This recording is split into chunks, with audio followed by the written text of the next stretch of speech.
नमस्कार, स्वागत है आपका MS7 न्यूज में। उत्तराखंड में कोरोना के बढ़ते मामलों के बीच सीएम त्रिवेंद्र सिंह रावत ने आज हल्द्वानी का दौरा किया। सीएम ने आज कोविड-19 पर काठगोदाम सर्किट हाउस में अधिकारियों के साथ बैठक की।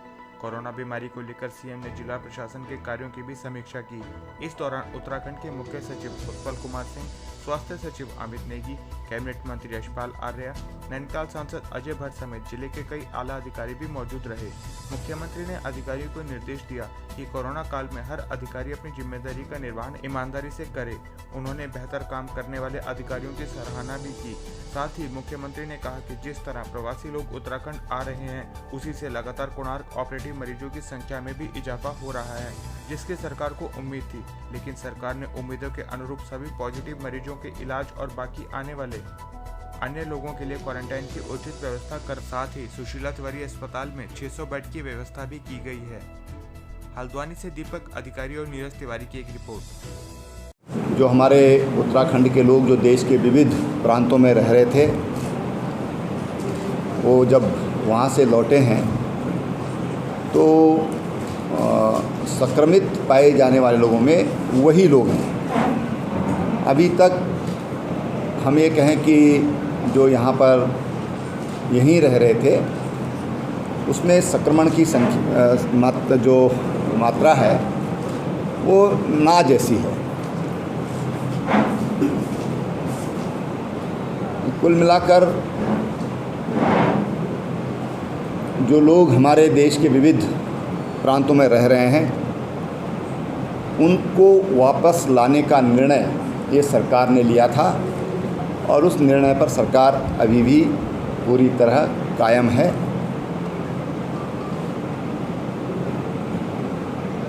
ये जो संक्रमितों की संख्या बढ़ी है, ये अनपेक्षित नहीं है। ये पहले से हमारा अनुमान था कि ये संख्या बढ़ेगी और लॉकडाउन का जो पीरियड रहा, इस दौरान हमने पूरी तैयारी की। लगभग 500 के आसपास डॉक्टर्स की हमने भर्ती की। जो पैरामेडिकल स्टाफ है उसकी वर्दी की। वेंटिलेटर्स हर ज़िले में पहुंचा दिए गए। बाईपैप इनकी भी बहुत बड़ी संख्या में हमने इस बीच बढ़ाई है। और जो डॉक्टर्स की ट्रेनिंग चाहिए, नर्सेज की ट्रेनिंग चाहिए, वो सारा भी प्रशिक्षण का काम इस दौरान हम लोगों ने किया है। और इसलिए जो परिस्थितियां निर्माण हुई हैं, उनके लिए सरकार पूरी तरह तैयार है। वो सहयोग करें, क्वारंटीन के जो नियम हैं उनका पालन करें। और इसलिए हमने तमाम जहाँ सरकारी तंत्र इसमें लगा है, वहीं हमारे जो गांव के प्रधान लोग हैं, उनकी भी बड़ी महत्वपूर्ण भूमिका है। और जिस भूमिका का वो निर्वहन कर रहे हैं, वो निश्चित रूप से प्रशंसनीय है। ग्राम प्रधानों ने जिस जिम्मेदारी के साथ अपना दायित्व निभा रहे हैं, उसकी जितनी भी प्रशंसा की जाए, मैं समझता हूँ कम है।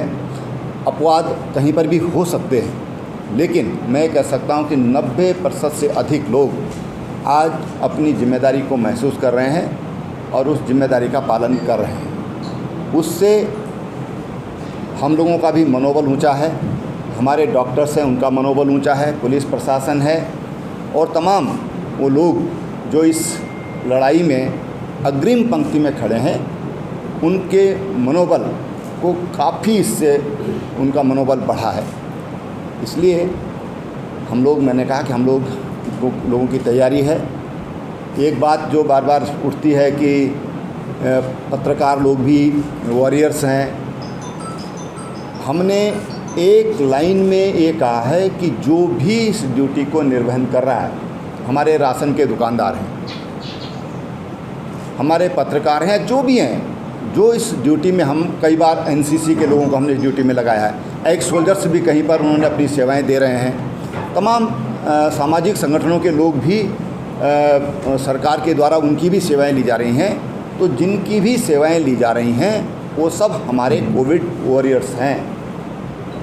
इंश्योरेंस के बाद कई बार कई दिक्कतें होती हैं, और इसलिए हमने ये कहा कि हम अगर उनकी जीवन हानि होती है तो हम मुख्यमंत्री राहत कोष से सीधा 10 लाख रुपए उनके अकाउंट में डाल देंगे।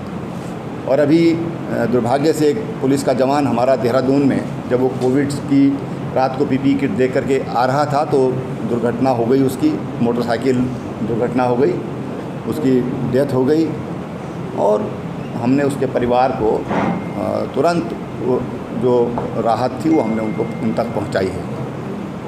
बाकी मैं आप लोगों से भी कहना चाहूँगा, ये रिकॉर्ड की बात नहीं है, लेकिन आप लोग भी थोड़ा इसका पालन करें। इसलिए मैं कह रहा हूँ कि मुझे यही सबसे बड़ा खतरा है, यही सबसे बड़ा कारण है जो मैं देख रहा हूँ सामने। कृपया आप लोग भी बचिए।